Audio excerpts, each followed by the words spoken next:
บายดีเพื่อนทุกคนวันนี้พบกับช่องนี่นาแชนแนลอีกแล้วเนาะมื้อนี้เราก็จะมาขายซูชิรอบที่1เนาะอย่าไปเบิ่งรูปแบบที่1เนาะก็จะเป็นมาการองเนาะอันนี้เราก็เริ่มเอาซูชิมาขายเลยเนาะมาหน่อยเนาะ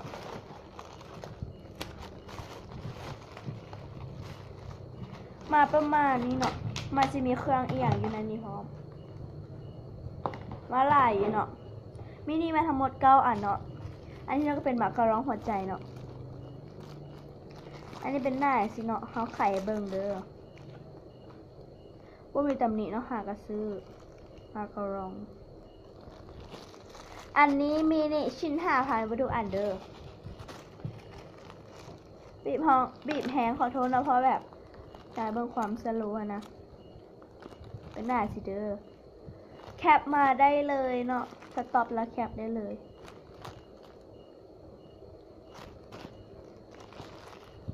เอา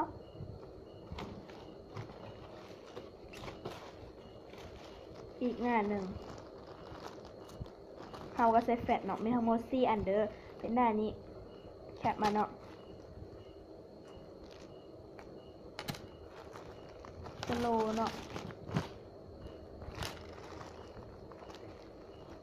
ต่อไปเนาะก็จะเป็น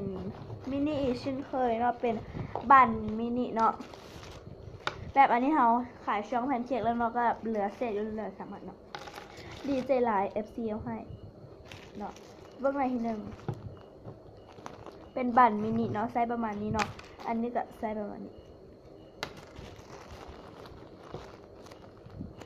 ต่อไปชิ้น5,000เนาะแบบเขาก็ไม่ได้กำไรอย่างไรนะคะก็ซื้อมา4,000แล้วเนาะ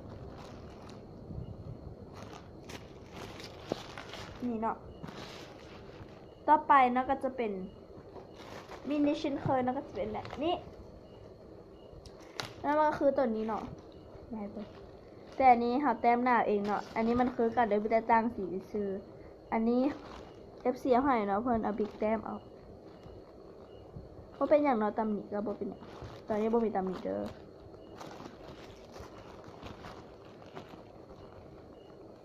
อันนี้เป็นลายที่2แคปมาเด้อ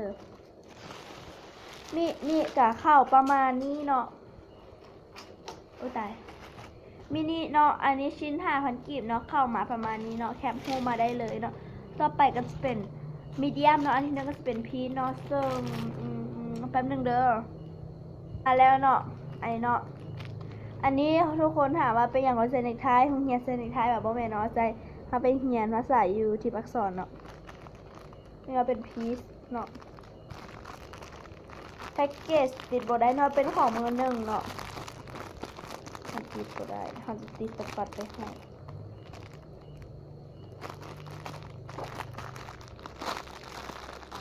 ไอ้เนาะมันบ่แม่นหน่วยเก่าที่เขาซื้อมาแต่ไทยเนาะอันนี้ขาย10,000เนาะต่อได้อยู่เนาะ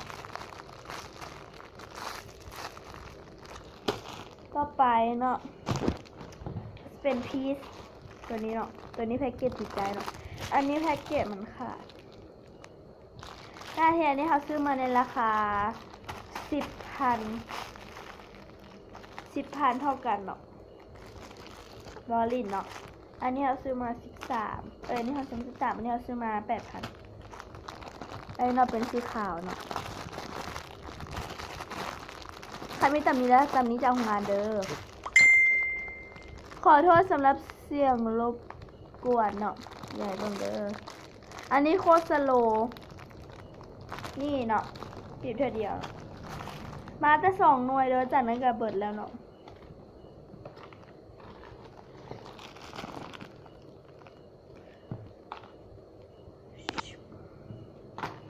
นี่เนาะของเขาก็ประมาณเท่านี้เนาะเพราะว่าสิเลิกลงคลิปแต่อย่างเนาะนี่ของเขาประมาณนี้เนาะอันนี้เป็น FC เอาให้สำหรับมื้อนี้ขอลาไปก่อนบ๊ายบายแต่อยากได้เบอร์วันแอปซื้อเฟซอย่างยูรูมนี่เด้อเดี๋ยวเราจะทิ้งไว้ลิงก์ด้านล่างให้เด้อสำหรับวันนี้ขอลาไปก่อนบ๊ายบายอย่าลืมเสิร์ชนี่นาเด้อบ๊าย